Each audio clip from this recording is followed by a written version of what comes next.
कभी कभी जब मन बेचैन और उदास हो जाता है तब हम भगवान को याद करते हैं। कुछ दिनों से मेरा मन बार बार यही कह रहा था कि घर में एक बार पूजा करवा। प्रणाम पंडित जी। जी जी। हाँ, मैं बहुत दिनों से सोच रही थी कि घर में सत्यनारायण की पूजा करवानी है। क्या कल आप फ्री हैं? अच्छा अच्छा अच्छा, हो जाएगा। ठीक है, धन्यवाद। फिर क्या था, हम सब जुड़ गए पूजा की तैयारी में। सबने अपने अपने काम बांट लिए। इन्होंने बाहर का काम संभाल लिया, बच्चों ने साफ सफाई और भगवान का आसन जमा लिया।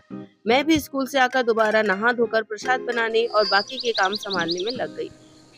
2 दिन से भोपाल में बारिश हो रही थी तो पत्ते भी बिल्कुल साफ सुथरे और ताजे थे। तुलसी के पत्ते, केले के पत्ते और आम के पत्ते, सब कुछ मुझे अपने घर पे ही मिल गया। बच्चों ने आम के पत्तों से तोरण बनाया और दरवाजे पे लगा दिया, जिससे हमारी घर की सुंदरता और बढ़ गई। तो अब बारी थी प्रसाद बनाने की।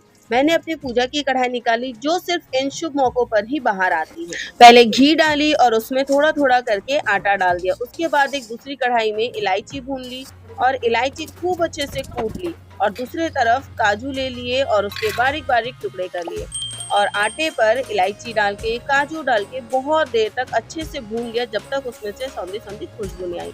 फिर चीनी डाल दी और बस प्रसाद तैयार हो गया। और तभी पंडित जी भी आ गए। पंडित जी को देखते ही मैंने फटाफट चाय चढ़ा दी। चाय जैसे ही बन गई, उन्होंने चाय और पानी लिया और फिर वे भी पूजा की तैयारी में जुट गए। और फ्रेंड्स, चैनल को लाइक करें, शेयर करें और सब्सक्राइब करना तो बिल्कुल ना भूलें। इसी बीच जब मैं अंदर कुछ काम कर रही थी तो वे चुपचाप आए और मेरे बालों में गजरा लगा दिया। छोटी छोटी बातें ही तो होती है जो दिल छू जाती है। गजरा बहुत सुंदर लग रहा। मैंने जो चुनरी ओढ़ी थी वो मेरी शादी की चुनरी थी, वही जिसमें मेरा कन्यादान हुआ था।